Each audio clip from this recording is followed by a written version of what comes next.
आप में से यहाँ पर जो है कुछ बच्चों ने मेरे को ये मैसेज किया कि जिन बच्चों का एफआईआर हो गया है उनके ऊपर में क्या होगा।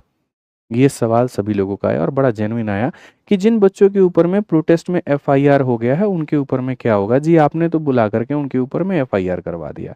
अब एक छोटी सी बात तुम लोगों से एक बात बोलते हैं, समझदार लोगों को इशारा काफी होता है, ठीक है। आप यहाँ पर इस बात को लेकर के डरे और आपका डरना भी बड़ा लाजमी है, ठीक है। और ऐसे माहौल में जहाँ पर हम सारी चीज़ों को अरेंज कर रहे हैं, मीडिया वाले ऐसे ऐसे बेतुके सवाल पूछ रहे हैं कि हम उसका उत्तर भी नहीं दे पाए, ठीक। आप एक बात बताओ मेरे भाई, पहली बात बताओ, ये एफआईआर का फुल फॉर्म क्या होता है, ज़रा बताना। First information report. और ये फर्स्ट इंफॉर्मेशन रिपोर्ट कौन देता है, तो पुलिस देती है। और किसको देती है, तो कोर्ट को देती है कि जी ऐसे ऐसे जगह पर एक ऐसा रिपोर्ट हुआ है, ऐसी घटना हुई है और इसके ऊपर में एक एफआईआर हम दर्ज कर रहे हैं, ठीक है।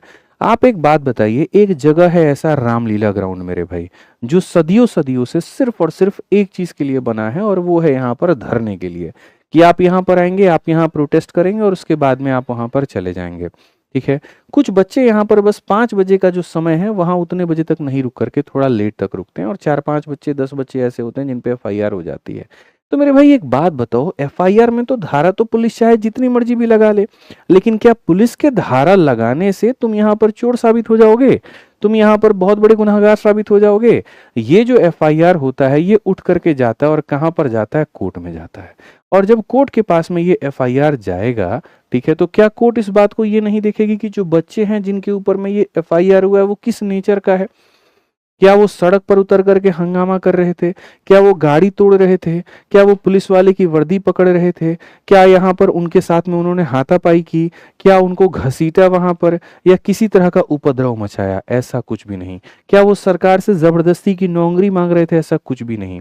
तो ये बच्चे वहां कर क्या रहे थे, एक तय जगह जो सिर्फ धरने के लिए बनी है, और एक तय समय जहां पर वो प्रोटेस्ट अपना कर रहे हैं, और वो भी शांतिपूर्ण तरीके से। और किस चीज के लिए, तो फेयर एग्जाम सिस्टम हो। उसी समय ये कोर्ट में जाएगा, उसी समय कोर्ट इसको बोलेगा बंद करो यहाँ पर ये फालतू का काम, ऐसा कोई एफआईआर नहीं होगा। कोर्ट कभी बच्चों के अगेंस्ट में नहीं जाता है, क्योंकि उसको भी समझ में आ रहा है कि ये बच्चे क्या कर रहे हैं। बट आप लोगों ने क्या किया, इसको इतना बड़ा बना दिया, इसको इतना बड़ा बना दिया कि पता नहीं क्या हो गया। मर्डर केस लग गया किसी के ऊपर में, धारा 302 307 और पता नहीं क्या लग गई।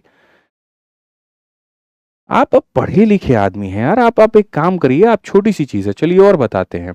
एफआईआर जो हुआ भी ना, उस पे भी थोड़ा सा तुम लोग धारा देखता, 223 बीएनएस है, 223 बीएनएस। और 223 बीएनएस में 500 रुपया का जुर्माना होता है। अब बताओ, अब बहुत हद वाला क्राइम किए हो तो 6 महीना का जेल होता है। और 223 बीएनएस में तुम पता करो कितने लोगों के ऊपर में 6 महीने का जेल हुआ है।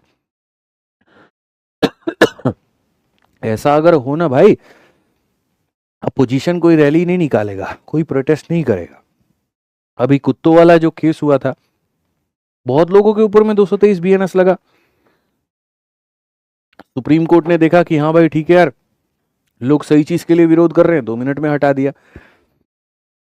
और बाकी फिर भी 500 रुपए भी लगे हैं, तो जितने बच्चों के लगे हैं सबका लिस्ट मेरे पास में है। अपनी तरफ से वकील करके सबका मैं सारा सारा कोर्ट केस लड़ रहा हूँ, सब लोगों की सारी चीजें मैं देख ही रहा हूँ। 31 जुलाई में भी जिनके पे हुआ था, चाहे वो मेरे साथ गए थे, नहीं गए थे, या किसी शिक्षक के साथ में आए थे, फर्क नहीं पड़ता है।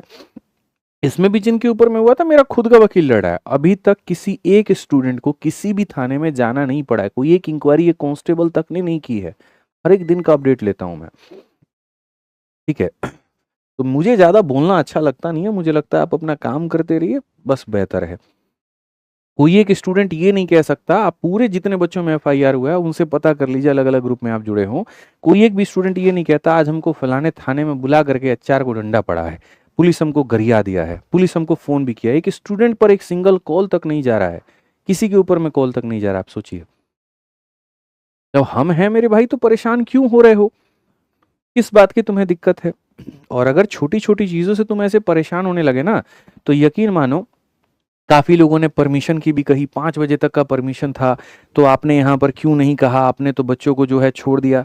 यार दुनिया में किसी भी देश में, किसी भी राज्य में, किसी भी डिस्ट्रिक्ट में, कहीं पर भी अगर तुम सरकार की किसी नीति के विरोध का तुम करते हो उसके, कि हाँ भैया आप ये जो काम करवा रहे हैं ये गलत करवा रहे हो और हम इसके खिलाफ प्रोटेस्ट करेंगे, तो क्या सरकार तुमको उस जगह के लिए परमिशन देगी?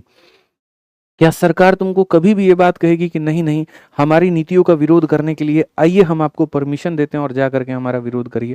भाई मीडिया ऐसी तैसी कर देगी गवर्नमेंट की, 2 मिनट में ऐसी तैसी वहां पे कर देगी। और आप ये सोचते हैं नहीं परमिशन 5 बजे तक है तो 5 बजे तक ही करना चाहिए, तो ठीक है भुगतिएगा, फिर सेंटर में जाइएगा। तो गर्दनी बाग में बीपीएससी का इतना बड़ा प्रोटेस्ट हुआ था, आप हमको एगो परमिशन ला के दिखा दीजिए। 2017 में सीजीएल का इतना बड़ा प्रोटेस्ट हुआ था, एगो परमिशन ला के आप हमको दिखा दीजिए। प्रोटेस्ट कभी भी बच्चों परमिशन से नहीं लड़े जाते हैं। समझदार हो तुम किसी भी शिक्षक से पूछो, और स्पेशली उस शिक्षक से पूछना जिसने आंदोलन किया है। पटना के सारे शिक्षकों से पूछिए, खान सर से पूछिए, वहां पर रहमान सर से आप वहां पूछिए, ठीक है, रहमांशु सर है यहाँ पर, आप उनसे पूछिए जिन्होंने बीपीएससी को लीड किया। कितने दिन का यहाँ गर्दनी बाग का प्रोटेस्ट का परमिशन था, एक सिंगल डे का नहीं था।